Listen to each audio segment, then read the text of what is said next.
The first time I've read in front of people that weren't my roommate or my classmates who had to hear it. So I might explain the shaky nerves. But I'm a student at SUNY Potsdam. My name's Kelly.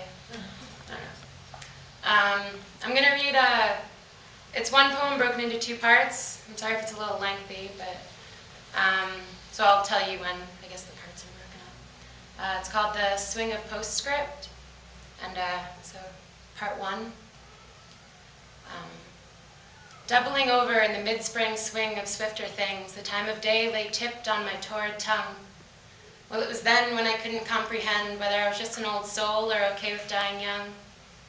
As the grass prickled and grew at my toes, you better believe everything but my heavy heart froze into an inkling melting into repose.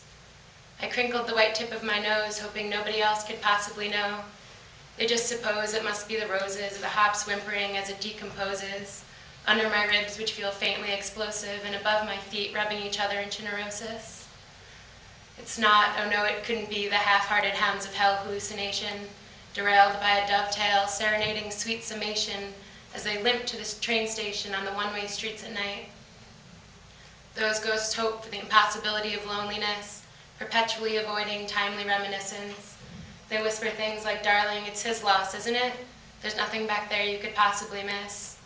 Not the love of a man who couldn't stand the concentrated, soft touch of your hand. Not the gleam that seemed so much less impressed once you finally got dressed.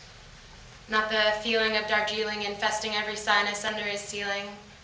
Not the turbid apogee that existed solely just to resist symmetry. Well, maybe it was just my imagination. Maybe nothing is actually sacred. Maybe I make it sarcastic before it becomes invasive because I'm always the only one completely naked. Part two. And it's not that I accept premature death so much as I automatically expect any acknowledgement of breath to indicate where curiosity crept. And I know when I should have slept, I lied awake instead, going over it all in my head, preoccupied on an oversized twin bed, pumping it, playing dead. I couldn't even sleep beside me comfortably if I'm actually trying to be the person I wanted to be, back when I banked on 4C to save a pseudo-cynic like me. But I try to welcome it all graciously, let my flaws fiddle through me naturally, so when a mistake comes along that could actually turn out to be the end of me, I'll have so much on my plate that it'll all taste the same, and I won't have to pretend that I couldn't comprehend that some things just...